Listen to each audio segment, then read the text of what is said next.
Hello, everyone, and welcome to the Ag Innovation News Podcast, presented by the Agricultural Utilization Research Institute of Minnesota.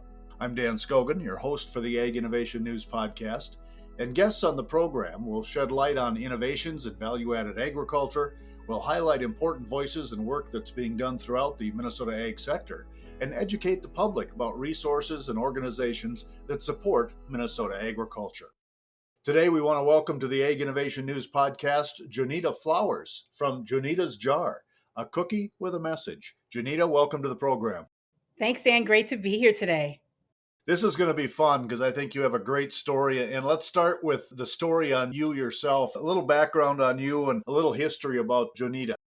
My name is Junita Flowers, born and raised in Minnesota. I grew up in St. Paul, went to the University of Minnesota, so I've been a Minnesota girl my entire life. And I have a large family. I'm one of 8. And so my parents typically hosted all the family gatherings, and my paternal grandmother would come over to my parents' home once a week when we were growing up and help my mom prepare meals for the week. And so my grandmother, who is from the South, Mississippi, we used to get some of the best stories. And so those stories happened in the kitchen while we were washing dishes, mixing up some sort of Southern delightful dish or baking some sort of dessert. And so some of my best childhood memories were from time spent in the kitchen with my family, hearing crazy stories, laughing, and just connecting.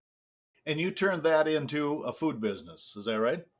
Correct. So naturally, just from being in a family where you spend a lot of time in the kitchen, it just becomes a part of who you are, part of your DNA. But I knew from all of that, there were 2 things that I really, really wanted because everything we ate growing up was from scratch. I couldn't wait until I got my own apartment. I could buy a meal starter like Hamburger Helper because when I was growing up, that's kind of when the latchkey kid thing was going on. And so everybody got those instant meal starters. And so we never got those things as kids.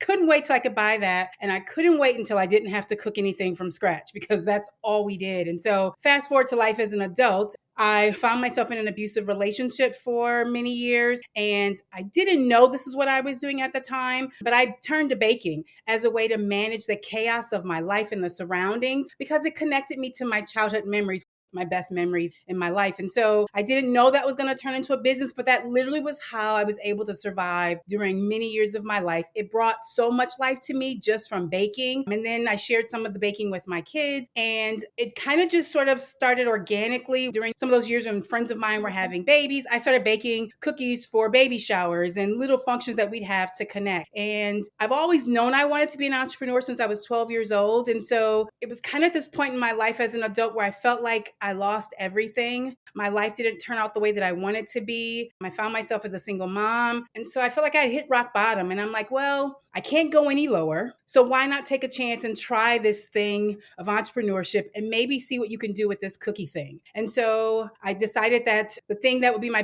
biggest hesitation would be if we didn't have a place to live. And so I thought through that, like, well, if anything ever happened and my kids and I had to live with my mom, that's not the plan, but if we had to go somewhere, we'd have that safe place to go. And so that never happened. And I launched the business. And so here we are today. Junita's Jar is a nationally distributed cookie company, still based here in Minneapolis. Started baking the cookies myself in a commercial kitchen. And this summer we moved to our third-party manufacturer. And now we're distributing cookies across the country. What an interesting story, and I'm sorry for the difficulties you went through, but did baking kind of become your therapist or your therapy? It definitely was a part of just managing and getting through life. It was how I found meaning in my life because it was those years where it was just really confusing. Your life doesn't look like you thought it would look. You know, I had off ramped from my career, so I was at home with my kids, and baking was the thing that felt like it was mine. It connected me to something meaningful. It just brought life to my life when I didn't even know I was relying on it for that.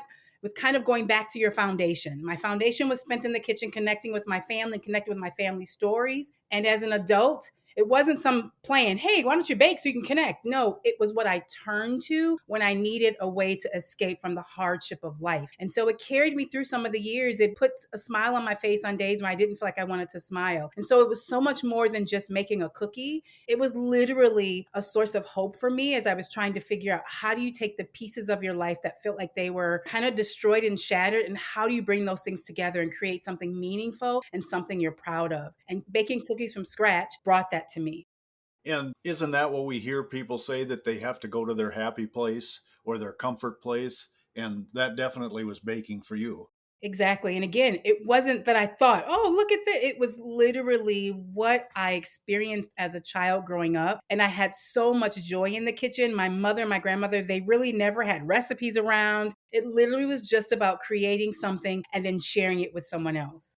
Now, if I peeked in your pantry, do you have the hamburger helper boxes still around, or did you find out that they weren't as important as you thought they were?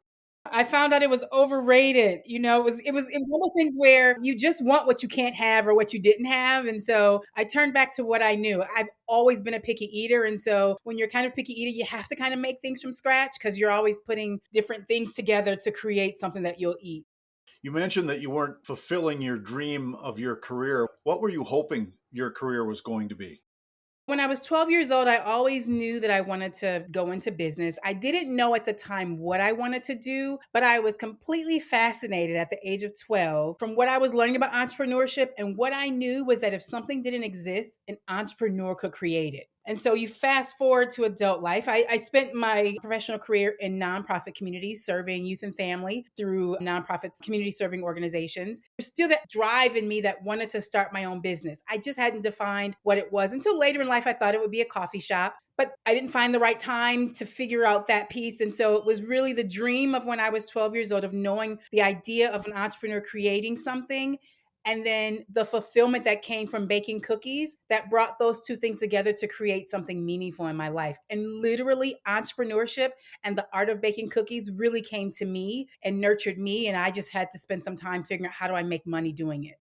And Janita, other than those early years, did you have any other food background or professional food training?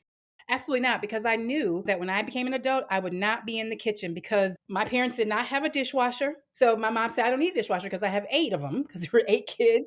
Everything was from scratch. My mom was one of those cooks. My mom's an amazing cook, and she would use every single pot in the kitchen to make a meal. Even to this day, we tease her where she's definitely an empty nester. Still like, Mom, why are there four pans on top of the stove and it's just you? So, no, I have no other background than what I watched my family make and then what I had to do as a kid growing up. And the company became Junita's Jar. Tell me about the company.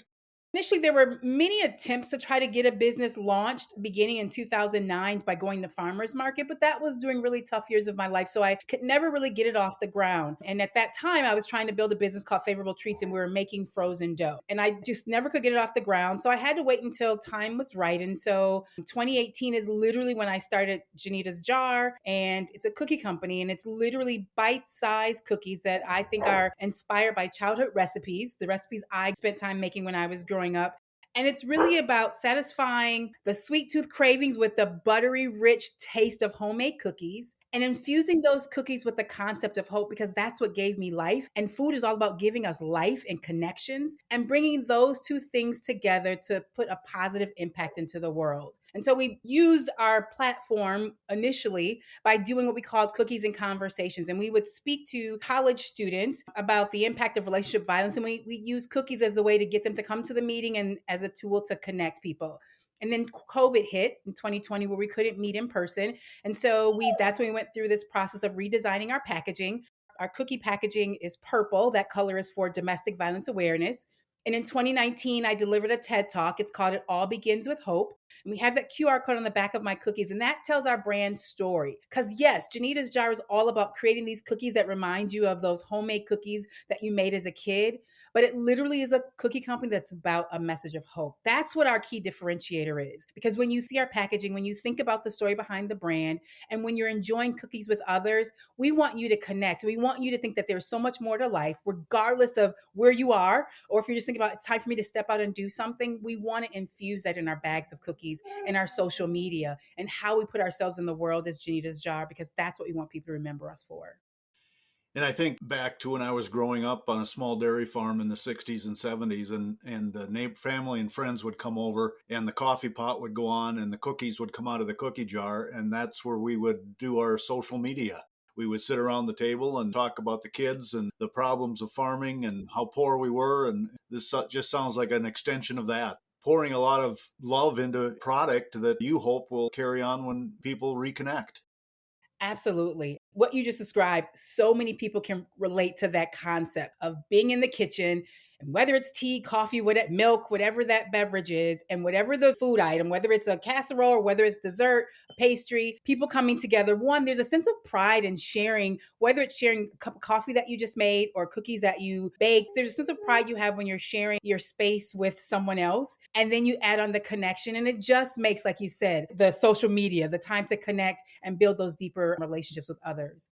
Well, you launched in 2009. You're making the cookie because of the joy it brought you as a child, hoping to pass that joy along. I want to get to the recipe. Was this something you developed, or is this one coming right out of the family kitchen? The chocolate chip cookies is what I made growing up. And then the other flavors are just recipes that I've adapted and made my own just over the years. I spent time testing.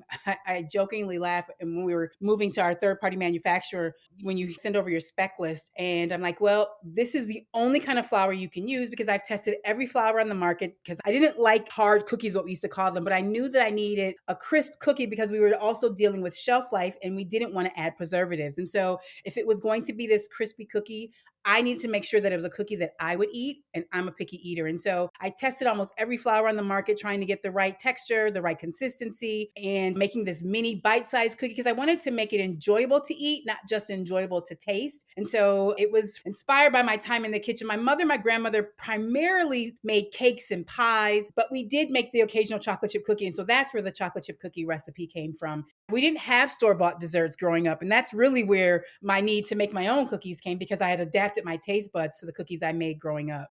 And that's an interesting point that some of our younger listeners might not understand.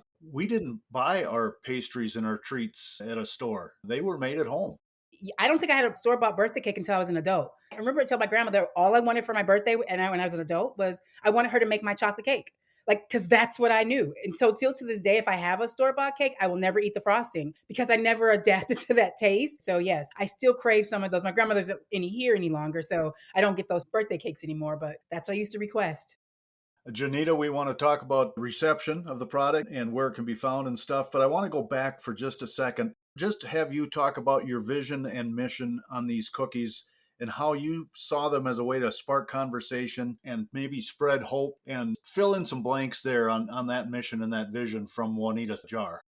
Sure. And it's really about taking pride in delighting our customers' taste buds with the taste of homemade goodness. As you were saying, sharing your story previously, it's being in the kitchen, connecting with something that you made yourself and sharing it with others. Like there's just a level of joy, regardless of what decade you were born in, regardless of what part of the city, whether it's rural or suburban, wherever you were born, we all can connect with a similar story. And that's at the heart of Janita's Jar. And we know that there's a sense of enjoyment with snacking. Cookies are an amazing, delicious snack. And then we believe in the power of hope as a brand. And so together, it's infusing that enjoyment of snacking and it's infusing that power of hope and creating a better cookie experience. That's how we create space for Janita's Jar. That's how we connect with our community so that they know that when they're looking for not just the cookie, because we have to lead with taste, because if it doesn't taste good, nobody can care about the hope. You have to introduce it with a delicious taste. But we don't want it to just stop there. We really want it to be a better snacking experience. And it's truly based on the connections that you have. Even when you're enjoying the cookies in that self care moment by yourself, in that moment of peace in your car before you go into the house, that's still connecting, whether it's connecting with the best part of your day, whether it's connecting with the concert you attended last night for your 8-year-old, or think about the last conversation you had with your grandmother. It's just taking a moment to reflect, enjoy this delicious treat, and think about those things in your life that bring hope to your life. And then hopefully sharing that with others. And that's really what Share Cookies, Spark Conversation, and Spread Hope comes from. We're going to find out about the reception by the consumers, where we can find them, and what the future looks like for you, Junita. But I want to remind our listeners that you're listening to the Ag Innovation News podcast. And today we're visiting with Junita Flowers. She is the founder and owner of Junita's Jar, a place where the cookie and the message are all good. Junita, let's turn to the reception by the consumers. What are you hearing from the taste testers out there? One of our flavors is brown sugar oatmeal. And interestingly enough, that was kind of a mistake flavor. We were making an oatmeal raisin cookie, and our cookie depositor, the raisins kept getting stuck. And literally, we were having to put raisins in our cookies by hand, which means you cannot scale a cookie company if you're spending an hour making 12 cookies. And it kept jamming up our machine. And I was like, there has to be a better way. And we had to have a cookie that didn't have chocolate in it. And so over time, we ended up having that cookie, and it's our brown sugar oatmeal cookie. So a cookie that started out as a mistake and sort of a what do we do now has become the cookie flavor that when customers taste it, when they comment about it on social media, when they leave a review on Target.com or our website, they talk about the flavor of our brown sugar cookie and they connect it to a memory. You would have thought I paid people to say this. That's literally how they describe it. They'll say, this reminds me of that iced cookie of when I was a kid, or, oh my gosh, my grandfather used to make cookies just like this. I mean, they really go beyond just talking about, wow, this is a great cookie, to they connected to a time in their life that they found joy. I mean, it speaks to the mission, even though we don't prompt people to say that when they're talking about it. But that's been one of the most fulfilling pieces of feedback that I ever received at the company, is just the constant connection to a story, which speaks to why I launched this company. People love the chocolate chip cookie flavor also. What we found is when they talk about our chocolate chip cookie flavor, they'll compare it to their favorite. Oh my gosh, this tastes like just mine, and you fill in the blank. This is so good. This is like my favorite, so it's like, it's great that they're doing that. But as we're trying to carve out space for Junita's jar and people to connect with our brand more than just the flavor, we're finding that our brown sugar oatmeal flavor is leading the way in building the space for Junita's jar as a brand. And when they feel that way, they buy a second package. Exactly. We're building that deep connection. So where can we find Junita's jar? Primarily, we've been a wholesale cookie company to other businesses. We actually sell to all of the airport locations for Caribou Coffee. We sell to hotels. You can find us in Target. In 2022, we launched in 350 Target stores nationally. That was just such an amazing opportunity. So now we're celebrating our second Christmas this year in Target stores. Our local Target community has been amazing. We're also, this is our third year at Department of Dayton's Marketplace downtown St. Paul, but you can find all of our locations on our website, and we'd love for customers to look us up and check us out. Junita, we have entrepreneurs who listen to this podcast on a regular basis. Some of them are food entrepreneurs. What did not go well for you through this process that they should maybe be aware of? One of the most things that I find challenging in my journey as an entrepreneur, and especially as a mission driven entrepreneur, is trying to maneuver and sort of figure out how to successfully manage this balance between the business need for me as the founder to constantly be public facing versus me wanting to work behind the scenes, settle in sort of and just get things done. And that's been almost an unexpected difficulty, especially in the early years. You're building something, and people connect with a small business. People connect us, the founders, with the brand. We are the brand. And so it's important to connect and engage with our customers. When you tie your life story to your brand, and you're coming with authenticity, you're coming with a genuine need and desire to want to create the positive impact that what you're presenting has had on your life. And then there's that piece where I just need to like check out from it, successfully managing that balance and learning that it's okay to sometimes say no, even though I am Junita's jar, I represent the brand, but there are times when I have to figure out how do I successfully manage that so I don't deplete myself and so that I don't burn out from something that gives me so much joy. Would you say you're good at that, or is it difficult sometimes to pivot? I think I'm constantly learning. The beauty of social media that creates this platform for small businesses to be seen, but it's highly competitive and it's constantly changing. And so you're always having to show up in many different ways. And so it's learning how to balance that. One of the things that I had to do was I had to bring on somebody who manages social media, because that was a way for me to still show up on social, but to be able to separate myself some and not lose any authenticity, but still letting my brand carve out a name in that space. So I'm still learning how to navigate that and how to be effective at it. What have you learned that you want to share with entrepreneurs? Is there something overall that you'd like to leave them a message? Okay, so for me, entrepreneurship is tied to purpose. For me, it's tied to what I was created and put on this earth to put back into the world. And so for me, it's just realizing that entrepreneurship is a lot like life. There's going to be the wins, there's going to be the losses, there's going to be the highs and the lows, the fear and the boldness, and understanding that there are going to be times when I have questions that I don't have the answers to, even though I'm the founder of the business. And I have to understand that I want to show up and I want to change the world. But even as I want to change the world, entrepreneurship is changing me. Hopefully, it's making me better. Hopefully, it's making me more conscientious. Hopefully, it's making me a better citizen in our community, because entrepreneurship is never about you as the founder only. It's about what you as the founder can both do for your business and build it, but for what you can do to the world and make it better than what it was when you got here. And at the end of the day, entrepreneurship, because for me it's tied to purpose, it's a gift. And so it's important that I go out and I enjoy it, because you can get burned out in this field of entrepreneurship if you're not careful. So figure out how to keep the joy in it. And I have to give it everything I've got while also preserving big pieces of myself for the long term.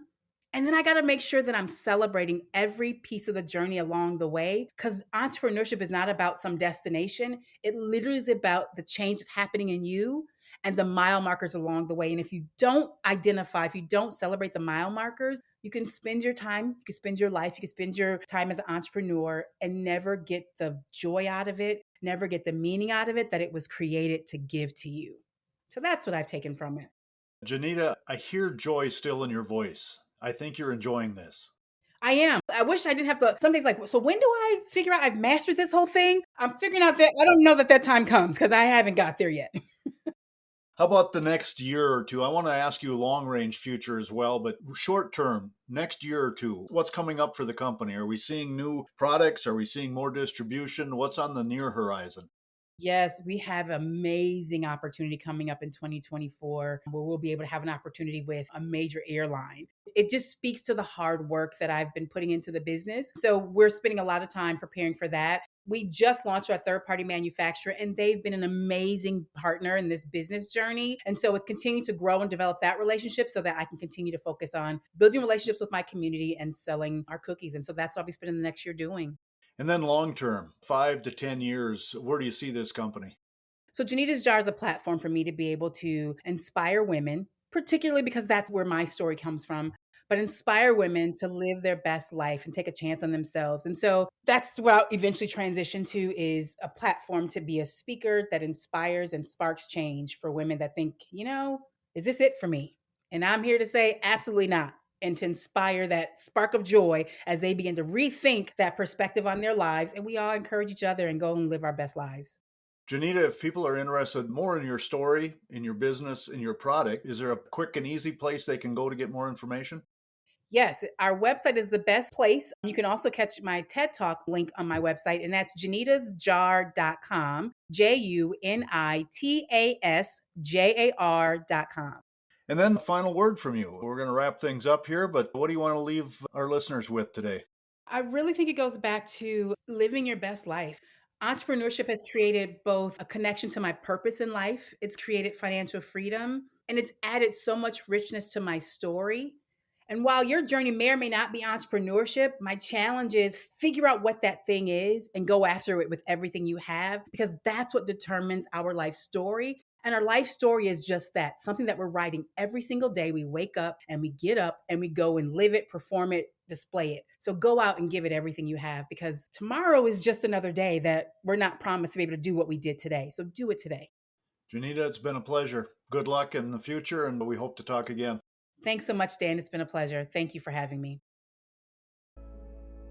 We've been visiting with Junita Flowers. She's founder and owner of Junita's Jar, a place where the cookie and the message are all good. Thanks for joining us today, and thank you for listening to the Ag Innovation News Podcast, presented by the Agricultural Utilization Research Institute of Minnesota. I want to thank my podcast crew, Lisa Martinez, AURI Communications Coordinator and Editor of this production.